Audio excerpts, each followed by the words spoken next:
আসসালামু আলাইকুম। আজকে আমি সিমাই দিয়ে ভীষণ মজার নরম তুলতুলে চপ বানিয়ে দেখাবো। প্রথমে চুলায় প্যান বসিয়ে 1.5 কাপ লিকুইড দুধ বলক তুলে নিয়েছি। এখন দিয়ে দিচ্ছি লাচ্চা সিমাই দিয়ে নেড়েচেড়ে শক্ত টাইট করে চুলা থেকে নামিয়ে ভালো করে মথে নেব। একটা ডিমের কুসুম নিয়ে নিচ্ছি।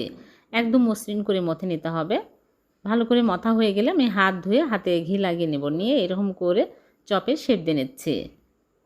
সবগুলো আমি বানিয়ে নিয়েছি। এখন এগুলো আমি তেলে ভেজে নেব। আগে থেকে চুলা প্যানে তেল দিয়ে তেল গরম করে নিয়েছি। একটা একটা করে দিয়ে উল্টে পাল্টে ভেজে নেব। হালকা করে ভেজে নিতে হবে, বেশি কড়া করা যাবে না। এরকম কালার হলেই তুলে নিচ্ছি। সবগুলো ভেজে তুলে নিয়েছে। এখন এগুলো আমি মালাইয়ের মধ্যে দিব। এর জন্য এক সাইডে রেখে দিয়ে মালাই তৈরি করব। চুলায় প্যান বসিয়ে দিয়ে দিচ্ছি চিনি 1/4 কাপ দিয়ে নিয়েছে। ক্যারামেল হয়ে আসলে লিকুইড দুধ দিয়ে দিচ্ছি। এখানে 3 কাপ লিকুইড দুধ দিয়ে দিলাম। 2টা এলাচ দিয়ে বলক তুলে নেব। আর চিনি পরিমাণ মতো দিতে হবে। গুঁড়া দুধ দিয়ে দিচ্ছি 2 টেবিল চামচ দিয়ে ভালো করে বলক তুলে নেব। বলক উঠে আসলে আমি এর মধ্যে চপগুলো দিয়ে দিচ্ছি। দিয়ে ঢেকে জাল করব 5 মিনিট।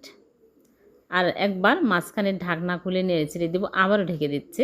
5 মিনিট জাল করে নিয়েছি। মালাইটা ঘন হয়ে গেছে আর হয়েও গেছে। এখন চুলা থেকে নামিয়ে রেখে দেবো ঠান্ডা পর্যন্ত। ঠান্ডা হলে বের করে তুলে আপনাদেরকে দেখাচ্ছি। হয়ে গেল ভীষণ টেস্টি নরম তুলতুলে রসে ভরা সিমাইয়ের মালাই চপ। ভালো লাগলে লাইক কমেন্ট শেয়ার করবেন। আল্লাহ হাফেজ।